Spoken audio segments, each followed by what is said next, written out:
Covid की एक भयावह बीमारी है, ओमिक्रॉन एक नया वेरिएशन उसमें आया है। इन सारी चीज़ों को ध्यान में रखते हुए अगर इसका भी उपयोग करते हैं तो एक तरीके से जायज़ भी है, क्योंकि स्वास्थ्य सबसे बड़ा ज़रूरी है। चुनाव आते रहेंगे, जाते रहेंगे, सरकारें बनती रहेंगी, लेकिन यह जीवन बहुत अमूल्य है। इसे भी ध्यान में रखते हुए सरकार अपना चुनाव कराए, चुनाव आयोग अपना चुनाव कराए, ये ज़्यादा ज़रूरी है।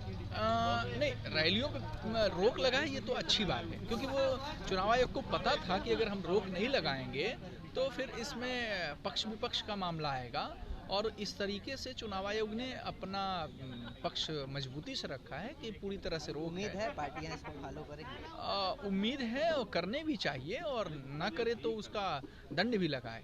और चुनाव आयोग को हालांकि इसमें थोड़ी ढिलाई ज़रूर देनी चाहिए। मैंने कहा ही कि हमें अपनी बात ग्रामीण तबके के उस व्यक्ति तक पहुंचानी, उस आखिरी व्यक्ति तक पहुंचानी है जो बहुत ज़्यादा शिक्षित नहीं है, जो हमारी बात समझने के लिए ऑनलाइन और वर्चुअलिटी के साथ नहीं तत्पर है।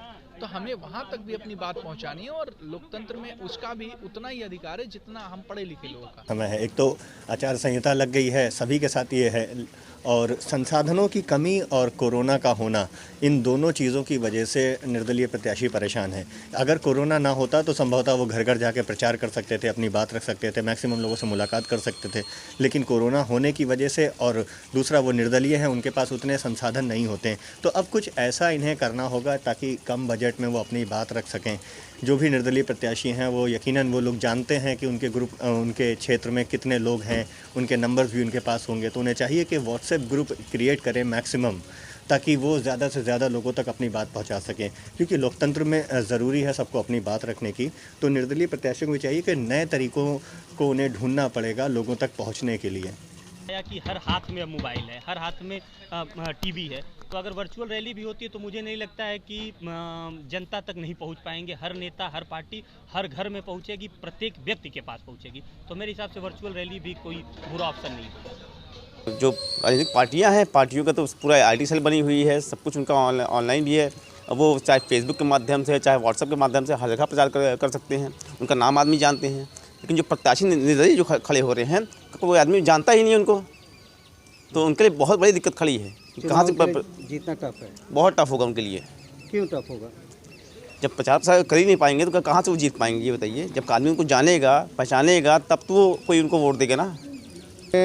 कहा जाए कि विभिन्न में जैसे भाजपा, सपा, कांग्रेस, ये सब पार्टियों के आईटी सेल है, और वो अपना मतलब मजबूती से जो है प्रचार प्रसार कर पाएंगे। लेकिन वहीं निर्दलीय जो प्रत्याशी खड़े होंगे उनके लिए एक चैलेंज रहेगा, और कैसे जो है लोगों को प्रचार प्रसार करेंगे, और कैसे अपनी अच्छाइयाँ और दूसरी पार्टियों की बुराइयां जो बताना होगा वो कैसे बता पाएंगे। तो ऐसे में उनके लिए बड़ी दिक्कत है, और चुनाव आयोग ने जो फैसला लिया इस पर एक बार विचार करना चाहिए। मालूम कोई सोर्स नहीं होगा चुनाव प्रचार करने का, और जैसे बड़ी पार्टियां हैं तो उनका पहले से एक प्लेटफॉर्म बना हुआ, उनको लोग जानते हैं। और निर्दलीय जो है उनको मालूम लोग जानते भी नहीं कि कौन होगा, क्या होगा।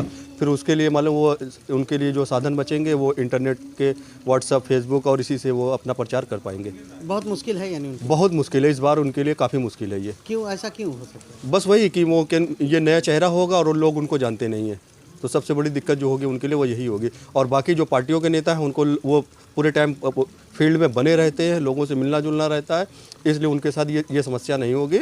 और वो ऑलरेडी उनका पहले से भी प्रचार हो चुका होता है, तो इसलिए हाँ, निर्दलीय के लिए ये दिक्कत होगी काफ़ी।